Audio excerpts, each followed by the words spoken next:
Thank you, Acting President, and I rise to speak on the 000 bill, a brilliant piece of legislation to modernise our 000 service system in Victoria and ensure the effective delivery of our state emergency responses from here on end. Over many years we have been talking about reforming our 000 system for the better, and today I'm proud to stand here in support of this new step forward. The bill entrenches a new reform of the state's emergency response system by establishing a brand new entity, 000 Victoria. 000 Victoria is the new entity collating the workings and operations of numerous emergency services organisations under a single roof to improve outcomes for all of us. It was born out of a series of independent reviews into our 000 system, which oversaw and scrutinised our 000's capabilities, capacity, service delivery and finances. The new body will be under the responsibility of the Emergency Services Portfolio, overseen by Minister Symes. So what is 000 Victoria? In effect, a new statutory body built to enhance our existing 000 operations beyond their current liabilities. It's not just a case of mere successor to the ESTA Board or Advisory Committee, it's a total reorganisation of the internal mechanisms of emergency response. Instead of an Advisory Committee and ESTA Board that exists now, 000 Victoria will instead have an internal board with an operational committee, spearheaded by the new Chief Executive Officer, which will in turn directly report and be accountable to the Minister for Emergency Services. That accountability extends to the board, which focuses not on just capabilities, but the 000 Victoria's financial state and its performance in tune to agreed standards. The operational committee will act, in effect, as an advisory subcommittee of the board, with senior officers, commissioners, executives and select board members tasked with specific goals, as opposed to an old advisory committee which operated within the vague guidelines of an old legislative and gave advice. This new piece of legislation is specific, directing the new operational committee to set the sector-wide priorities and produce annual reports, taking part in the strategic planning processes of 000 Victoria. The committee will still continue to give advice to what will become 000 Victoria, and the CEO and board can continue to act on that advice. Now, the board itself will be appointed through a consultative process with the Minister for Police and the Minister for Ambulance Services. By doing so, we can ensure the Minister's responsibility for the various emergency services in Victoria, namely police and ambulances, can have direct oversight of this new board and hold it to account, as it also ensures its efficacy through a rigid selection process. The bill also strengthens the power of the Minister for Emergency Services by requiring the new 000 Victoria to comply with the Minister's directive, which, where appropriate, will again be done with consultation with the other ministers overseeing our emergency response organisations, namely the Minister for Ambulance Service and the Minister for Police. That way, we can ensure that when required, 000 Victoria can listen to the direction called upon by the Minister for Emergency Services, and simultaneously the body can be held account through the board comprised of members appointed through consultation and other emergency service ministers. This newly reformed system reimagines how our 000 service will operate, restructuring emergency service response to not just improve efficiency, but oversight and accountability as well. It's simple, really. The board will be appointed through a joint consultative process with relevant ministers, and that board will report to the Minister for Emergency Service and will be led by a new CEO. And don't worry, the staff over at ESTA and the advisory board will be looked after. We'll be keeping them on their enterprise agreements and transitioning them over to the 000 Victoria on the same terms and conditions of employment. That way, we make sure they keep their jobs and the hard-working fought labour rights. Nobody in ESTA ought to be uncertain about their future. We're not dismantling the system, we're modernising it through the creation of 000 Victoria, which will integrate the various bodies under a singular roof over time. To the staff and advisory board now, ESTA, you work hard, and I only recognise it and thank you for it. Without your hard work, the whole system comes to a crashing down. You play a vital role in keeping it all going. That's the part of the reason why we're going through with 000 Victoria.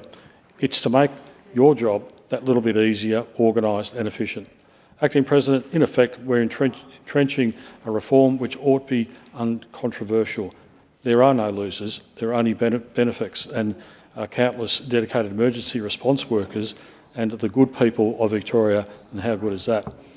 We can reasonably stand here and dismiss the importance of this move. We're bringing our emergency services under closer supervision of government while improving outcomes, accountability, capabilities and efficiency. In my books, I call this one a no-brainer.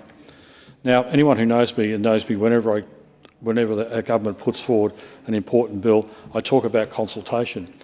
The more we listen to people who know what they're talking about, the more likely we are going to push out something worthwhile. Which, with something this important, it's not just about due diligence, but the utmost important that we get it right, and we cannot do that without the proper consultation. I'm happy to say we've done just that.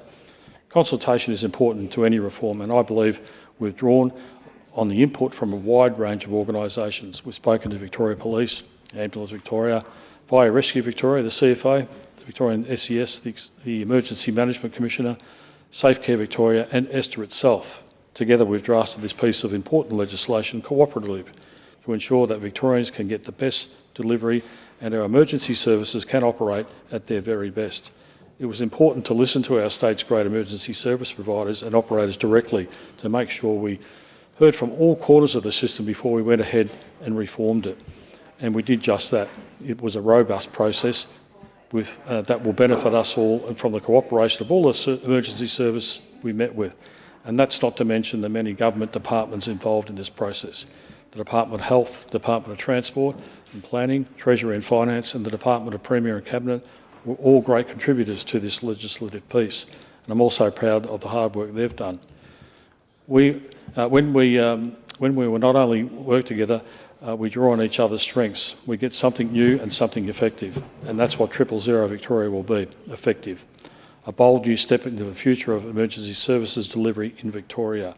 We're bringing together and pooling talent, letting everybody do what they do best at cooperating like never before to deliver outcomes Victorians have been asking for. When the Capability and Services Review for Esther came out in 2022, it recommended various things, including internal organisations restructuring to meet the community's expectations. The same can be said for the review into emergency ambulances call answer performance review following and during the COVID-19 pandemic in Victoria, led by the Inspector General for Emergency Management. Among other things, they recommended Esther be rebranded with the broad replaced and responsibilities and emergency service delivery outcomes vested in the body and compared to performance standard targets. This bill will not only just do that, it creates a whole new statutory body trying the new 000 Victoria closer to government, giving direct oversight by the relevant ministers and more effective role for the ministers responsible for various emergency service organisation and the board of 000 Victoria. It acts on the recommendations of the review, bringing accountability and oversight to the emergency services operations, while restructuring the organisation and ushering in a series of operational changes which should improve efficiency and better outcomes for all Victorians. Whilst I'm on that, let's talk about accountability. It's important that we get it right as well, and I'm pleased with that we've done that. What we've done, we've come up with. We've always had a degree of reporting and accountability with Esther, but I'm sure you've noticed that when we've been bringing up the vagueness of the old legislation up time and again, and it's because this bill, it is specifying how we can hold these operations to account. Under this legislation, our expectations of 000 Victoria's operations are spelled out in black and white, with ministerial approval and consultation for strategic plans and endorsements from the Justice Secretary to ensure financial stability throughout the new organisation. We're laying out our expectations and processes clear as day, and that way we can ensure accountability and oversight.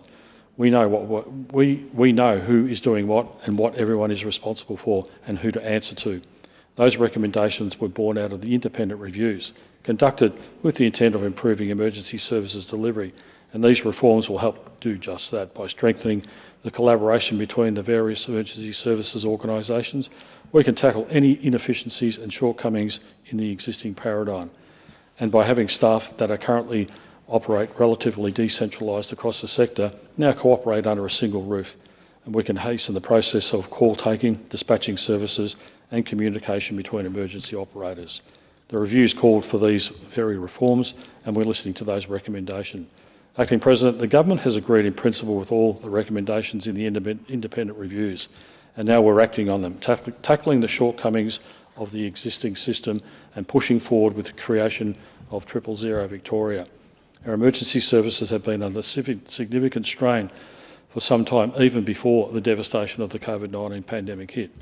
When the Andrews Labor government was first elected in 2014, we were quick to tackle the ambulance crisis and restore the level of service everyday Victorians expect out of their emergency services. And today, we're proud to help our emergency service providers again.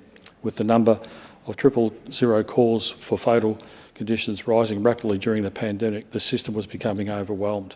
Our emergency services times were creeping upwards as the same system came under enormous pressure. In that vein, I would like to take this moment to thank our state's great first responders for all the work that you do. That's gone unnoticed, and I hope I speak for everyone when I say we cannot thank you enough for all the work that you've done for us.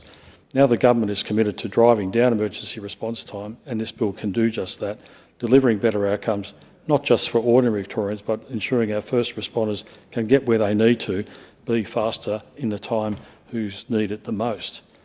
If we want to be serious about bringing down these times, we have to get serious about organisational reform, and the Allan Labor government is proud to put this bill forward that can bring us closer to accomplishing this feat. Victorians are demanding better response times, and we're delivering. It's the right thing to do, and it just makes sense. Bringing all these various groups together to cooperate and draw on each other, you get the best of all of the worlds. It's common sense, really. We have a track record of investing in emergency services, particularly AMBOs, and now we're turning our eyes onto the caller network, the entity that sits behind you and the first responder on the phone, communicating and directing everybody. Acting President, we've all at some time or another in our lives relied on the good work of the emergency services providers in Victoria. For many of us, it's deeply personal, and we're forever thankful for the work done in those moments. It's why this legislation is so important and why we have worked hard to make sure we get it right. It does a whole range of things I've already touched on, but in summary, it's modernising our system by introducing a new statutory body to oversee and manage operation. It brings together the various emergency service operators into 000 Victoria, whose role, task and functions are spelled out clearly in legislation. We spell out the internal structure, operations, the chain of command in clear language so that we know who is responsible for what and who is accountable to who. We will have the ministerial advice input, direct and ensure interdepartmental agreement and cooperation, as well as efficiency in the highest chains of command in the new body, with a board of agreed upon appointees and an operational committee comprised of seniority and respected members in the field, and ministerial responsibility under the emergency services portfolio. We're making the system more accountable, efficient, effective, and boosting its capabilities and capacity to tackle the pressure of the workload. We're bringing together talent under the single roof, and the great thing about that is that it's not an expense of everybody or everyone at Esther will keep their jobs and terms. It benefits everyone and harms no one. I'm proud of this legislation, and it's another step forward that our ambitious reform agenda that has defined the Andrews Labor government and now will define the Allan Labor government. I'm excited to see the 000 Victoria at work and when the legislation passes, because acting on these recommendations is important. It's vital we work together to reform the system and bring response times down so Victorians can get the service they expect in a timely manner and that they will be demanding. Acting President, with the detail present in this bill, I'm optimistic for the future. It's modernising, improving upon and reforming our emergency service providers, and has been done so with a wide range of input, consultation across the sector. And I trust my friends, good friends, the Minister for Police, the Minister for Ambulance Services and the Minister for Emergency Services in their judgment, and I have no doubt they will excel at the task before them. Overall, I'm happy to stand in support of this, and I commend the bill to the Chamber.